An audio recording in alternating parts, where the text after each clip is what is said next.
you're a fantastic writer. I think straight in with this book, the first chapter, again, a lot of people would have sort of pussyfooted around and done exactly so, going, here's where I was born, and this is the story, and this is how I gradually came to realise there was something different about me. But it's straight in with the sort of diagnosis, and it's kind of thrilling, I think, that as it starts. The book itself is, there's some bleakness in there, and there's some sort of, it's a very, with publishing, as with most media, it's a very middle class and now increasingly upper class profession.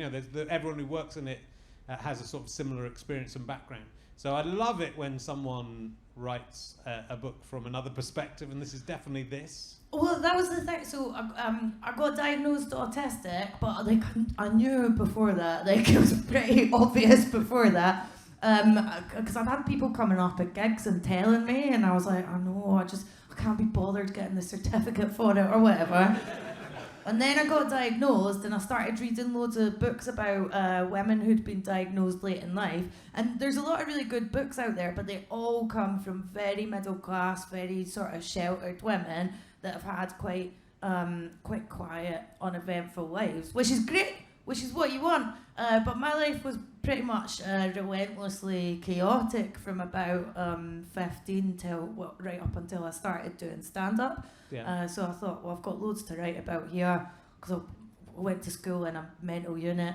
Then my parents kicked me out, and then I was a stripper for a bit, and then there's other stuff that I genuinely can't legally say. So quite a lot happened, and I thought all of these things can be linked. I can use these things to talk about autism, because my boyfriend's always saying to me, like, Fern, people are about as interested in autism as they are alopecia, which is to say they're not that interested in it.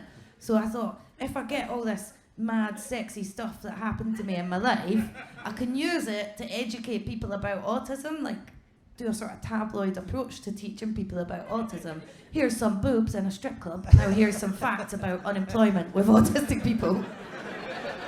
But all of it, the whole story is fascinating, and I think it does make sense of a lot of people you might know in your life. I think it's great that people are talking more openly about this kind of thing, but to actually have it explained and to explain how difficult it is if you have autism to understand other social cues and to understand jokes even. I mean, that's sort of kind of interesting. You take everything literally, and yeah. you can't appreciate when someone's lying. So there's a story about aliens visiting that you relate.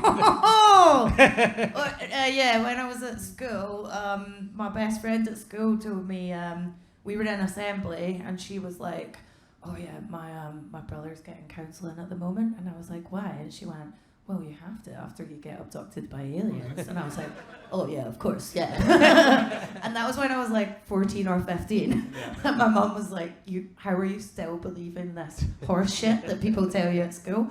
So people just would make stuff up to me all the time. But I mean, that still happens in adulthood. Or a good example of, so I'm used to explaining my autism as a thing that makes other people uncomfortable, rather than talking about what the internal experience of autism is like. Yeah. So for example, when I met you at that party, I said a blunt thing to you that was just like the first thing that came out of my mouth. But while all that's going on, like just now, there's these really bright lights, and that's really distracting, and I've got too much perfume on tonight, and that's distracting on a sensory level. So all these different sensory things are going on, and because you're under pressure and you're trying to hide it from everyone, you end up just saying, "God, Richard, you look like you're 4'10".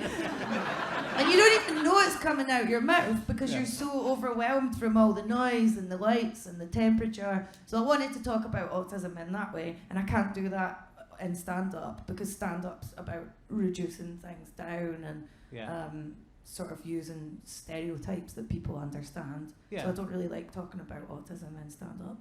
No, well, I think writing a book was really the right thing to do, and it is, because it is explaining. Well, but even if it was a memoir of being a working class person, being born in Bathgate and growing up and becoming a comedian, that would still be quite an unusual viewpoint to get. So I'm as guilty of this as anyone. And most comedians' memoirs come from middle class people who've had a certain degree, or upper class people who've had a certain degree of safety in their life and comfort in their life.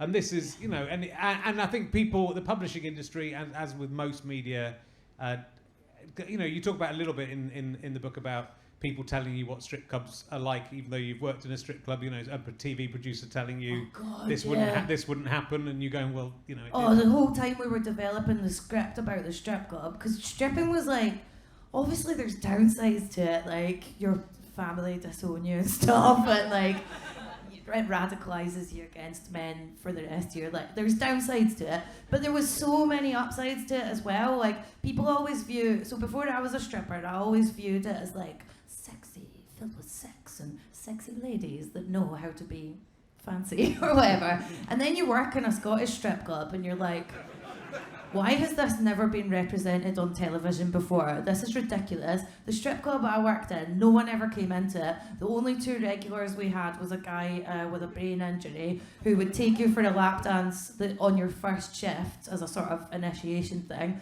Then he would never take you ever again. And like I say in the book, most people on their first week of a new job, you get taken to like Wetherspoons or All Bar One, whereas our version of the initiation was like dancing for a guy with a brain injury, just looking at you blankly.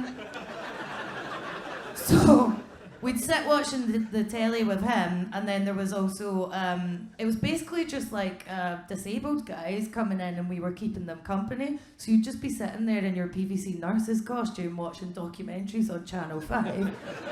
It was... Oh, by the way, I've been putting, to try and like sell pre-orders of the book on Instagram, I've been putting up pages here and there, also just to prove to people that I'm like literate. And I put up a page from the book on Instagram that was about when I worked in this strip club in Edinburgh, and straight away one of my old colleagues got in touch and she went, do you remember these two regulars that used to come in? One of them's just been arrested for shagging a dog. So it's nice to know that this face was the one thing stopping men from committing bestiality.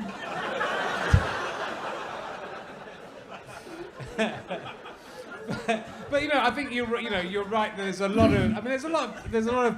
of prejudice against working class people, against you know. And you talk about this about Scottishness means certain things to people in the media. Oh God, yeah, I hate being Scottish now because it just has this. It means that if you want to go on TV, you have to do it on you have to do it on Scottish terms, and like I don't care about being Scottish. Like I didn't do Burns Night last week. Really, my identity is a lot more about being Irish Catholic, which I talk about a lot in the book. Where I'm from, everything is so defined by whether you're Catholic or Protestant.